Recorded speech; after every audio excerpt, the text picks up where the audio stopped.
G'day boys and girls, welcome back to another video on the Bird Pie YouTube channel. Today we're going to be going through my all-time Test cricketing 11. And I'll do this with my one-day T20 11. Today we're going to do my Test 11. And yeah, Happy New Year to everyone by the way. Sorry I haven't been uploading for a long time, I've been very busy. But without further ado, let's just get straight into my Test 11. So the openers, I'm going to start with Barry Richards from South Africa and Sir Jack Hobbs from England. Now Barry Richards was great player. He only played 4 tests though. He played one series against Australia in about 1970 or something, and he did well in that, but I guess it's not enough to tell you, but he did healthily well in county cricket. He's got a wonderful technique. My dad's actually watched him before.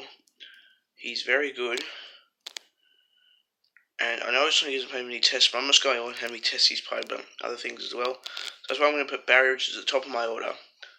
Now, alongside him, I'm going to do Jack Hobbs. All these English players from just England nowadays rate Jack Hobbs quite highly. And I rate that too because he has pretty good numbers, you know. Great average, over 50. If you average over 50 as an opener, especially in the conditions he played on covered wickets, then you're a pretty special player. Sonal Gavaskar could have gone in as well, I guess. So could have a few other players too. But I've picked Sir Jack Hobbs because he's a good player and he can get jobs done on uncovered wickets in whatever conditions. Now, at number 3 has to be Don Bradman. It's Don Bradman. He averaged like 100 Test cricket. Who else can you go with? I don't have to say much about him. He's incomparable. Number 4, I'm going to go with Sir Vivian Richards from the West Indies. He was an attacking player. Averaged over 50 with the bat. Pretty handy part-timer as well. Bowled a bit of off-spin. Orthodox, I think, maybe.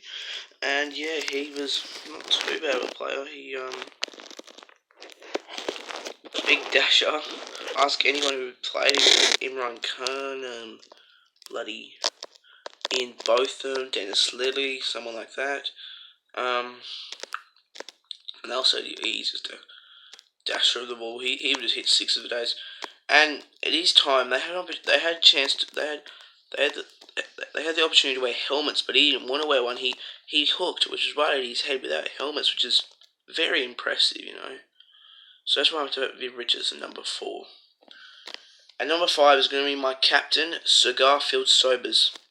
He's the greatest all-rounder of all time. He was a wonderful player. His numbers with the bat is phenomenal. He averaged like 60 with the bat, which is unbelievable. They didn't have helmets in his time either, so and some with Bradman and all that, but and Jack Hobbs for that matter, but Sir Garfield Sobers was just a great player. He's one of the only players who actually hit 6 sixes and over in domestic cricket, if you fun fact. But anyway, he's bowling. He took over 200 Test wickets in about 90 odd tests, which is very good, you know. He bowls everything. That's why.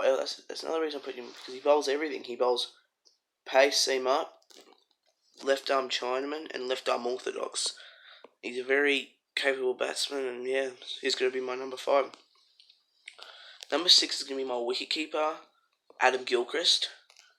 He was a phenomenal batsman. He was just a dashing player. He just get the job done. In the Test match over. He was just a devastating batsman, just like Viv Richards and Garfield Sobers, really.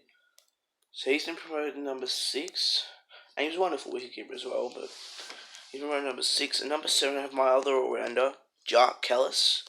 Now he's a great all-rounder too, not quite as good as Sobers. And I put him at 7 because I think Gilchrist is a better batsman than him. Maybe some series he's not because he's got more runs, but Gilchrist batted at 7 most of his time and he didn't have much of an opportunity. Gilchrist, he was a very good player actually. Over 40 Test match centuries, about over 13,000 runs. It's a big record. 160 some Test matches, about 66 or something like that. But he was pretty handy bowler too actually. Very handy with the bat as well. And he's going to be my number 7 in my all-time 11. Number 8, I'm actually going to have my bowling all-rounder, my third all-rounder, Imran Khan. He was a Pakistan's greatest cricketer by a long way. He's actually currently the Prime Minister of Pakistan, the 22nd of Pakistan. But he was a very fair man. He was a great captain of Pakistan. He's not going to be my captain in my team, but he was a very fair captain. He was just wonderful. He'll probably be just after my opening bowlers and that.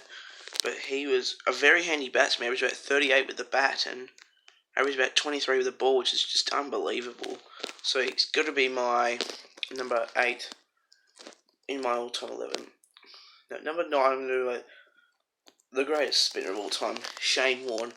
Now, I was talking about Murali, but I'm actually not sure about putting Murali in. He's a great player too, but I don't know about him. So, Warne, he bowled leg spin. He just turned the ball a mile. I just have to have him in my team. He's got just so many batsmen out way too much. He's made so many batsmen look stupid. He's spinning the ball back miles and bloody... I don't know what to say about him. His Roggen's pretty good. He wasn't his strongest, but he was pretty good. Flipper was just deceiving people. He can't be skidding one all the time. So he's going to be my number 9. And at number 10, I'm bringing West Indian fast bowler Malcolm Marshall. Now, if you don't have a West Indian fast bowler in your all-time 11, what's wrong, really? He was a fantastic fast bowler for West Indies. He was probably the greatest ever fast bowler, really. He was a fighter. He could bowl in any conditions around the world. He was a magnificent fighter for the West Indies in the time he played, but fortunately he's not alive anymore because he died of bowel cancer in 1999. But what a player. He's going to be my number 10. And number 11, the Australian fast bowler, Dennis Lilly. What a fast bowler. I was about to say Glenn McGrath, but no, I'm not saying Glenn McGrath.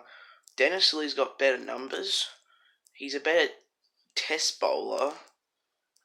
I think McGrath's a better one-day bowler than a test bowler, but Dennis Lilly was just phenomenal. He took 5 wickets a match on average. He averaged about 24.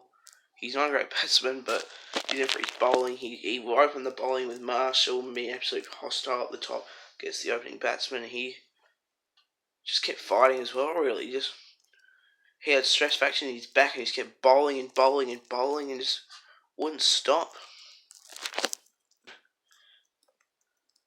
So yeah, guys, that's the video. Hope you enjoyed. Leave a like if you did. Subscribe to the YouTube channel for more. I'm doing my one day 11 and my T20 11 full time, and probably in a couple of future videos. And yeah, comment your all time test 11 down below. I'll have a read of them and see what I think. But there you go. And I'll see you guys all in my next video. Goodbye.